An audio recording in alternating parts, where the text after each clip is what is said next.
Hey everyone, and welcome to another episode of Unboxed. So glad that you're here with us today. Today, what I want to do is I want to follow up on our last conversation around step number 10, which is not making your salvation dependent on the functioning of others. And another way of saying this could be not making your goals and life dreams dependent on the functioning of others. Furthermore, it is about not making your level of maturity dependent on the functioning of others as well. So stick around as we unbox your leadership by unboxing relationships.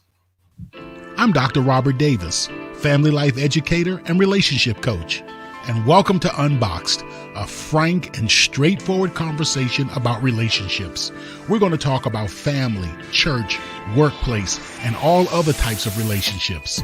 Join me for the next few moments as we unbox the power and potential of relationships and help you to live your best life.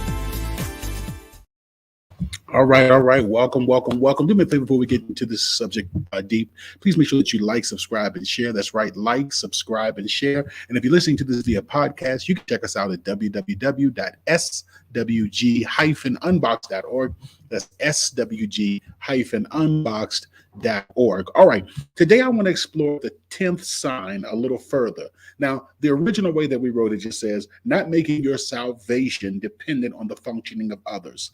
As we've learned, the revised way that you can say it is not making your life goals and your emotional maturity dependent on the functioning of others. When I say I want to go deeper in this subject, what I mean is I want to explore another aspect of it, which is dependency. Dependency. The word for the day is dependency. Making your salvation, your life goals, or maturity dependent on someone else is by definition dependency or codependency. Today, I want to discuss how this dependency reveals itself in our leadership and in our relationship. So let's jump into something that Edwin Friedman says. Here he goes. All unethical, all immoral, all manipulative behavior is really a form of dependency. To the use of others means you need others to pave the path to your own salvation, your life goals, or maturity. Now, whether it is family, romantic, or workplace relationships, when our focus is on controlling the other person to reach our goals, we are dependent. We are dependent on that person. Those goals may be business, romantic, or remote or emotional. But when we are focused on the behavior of the other person, we are dependent on them.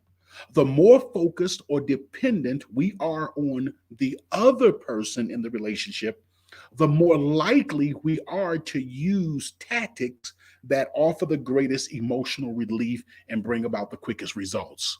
All right, I need you to get me to where I want to be. And I need you to get me to where I need to be in the quickest way possible.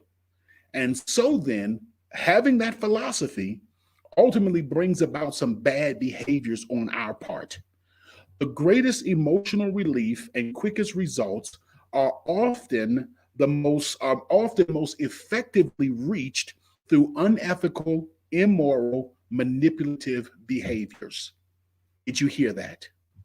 The quickest way to reach our goals when we depend on others is accomplished through unethical, immoral, and manipulative behaviors. What if we were to approach it, however, from another perspective? What if we understood that the greatest emotional relief and quickest results occurred when we focused on self change rather than on changing the other? I'm gonna let you just digest that for a moment. What if we realize that the greatest results comes from self change rather than focusing on the change of others? Think about it like this. What's quicker, easier, and most effective? Getting someone else to calm down or getting yourself to become calm? I want you just to play that out. Calm down. No. You need to calm down. Calm down. I said calm down. All right. They talk about, when the person is hysterical, a little tap will get them back in line. Look at all that you have to do. What is easier? Trying to get someone else to calm down or getting yourself to calm down? What produces the quickest results? Focusing on how they're behaving or focusing on how you're going to behave? Focusing, as I like to say often over and over, focusing on self. So what's quicker, easier, and most effective? Getting someone else to be less angry or causing yourself to be less angry? Getting someone else to be less stressed or you being less stressed? Getting someone else to be less worried or for you to be less worried? What is the quickest route? And when we don't really sit down and think through how we want to do this, too often we can put our focus on the other person and how they're behaving, how they're functioning, not realizing, hey, listen, trying to get them to change can become a very tedious, a very burdensome work. And when I focus on them even more, it raises my level of anxiety because, again, I'm dependent on them. And it raises their level of anxiety because they don't, just like the reason we're working on them is because we don't want to change. So they don't want to change. I'm upset because they don't want to change. They're upset because I'm trying to change them no more than I want someone else to try to change me. But notice how the level of anxiety within our workplace, within our family, within our team, within our organization begins to decrease when I put less of my focus, less of a stress, less of a concern on how someone else needs to change. And I think more about how I need to change. And I want to share this again. I've talked to you often about some of my challenges in pastoral leadership. And I share these things with you, and I go on this journey with you because, I've had an opportunity to see where these potholes are. And one of the things that I noticed, especially within, nonprofit and helping organizations, no one is a better help to the community than the church, especially the Black church. No one is a better help. And so one of the things that we believe that we have to do when we're in the helping profession is we need to get everyone else that is associated with us, everyone else on the team, to be a certain way and to think and to function a certain way. So a lot of our message, and when you're a pastor, you get that pulpit once a week to really drive home the point. And the intensity and the focus is on trying to get the others to see where they're wrong, to move. We even talk about using your sermon series as a way to move people toward the vision and toward the goal. Again, I'm getting them to move. And I'm not saying that there's anything wrong with helping people to understand where they need to be and helping them to move. But when the bulk of the focus is on the moving of the other, then we begin to play it a little fast and loose. And that's when we begin to become more manipulative. That's when we begin to become more unethical and more immoral.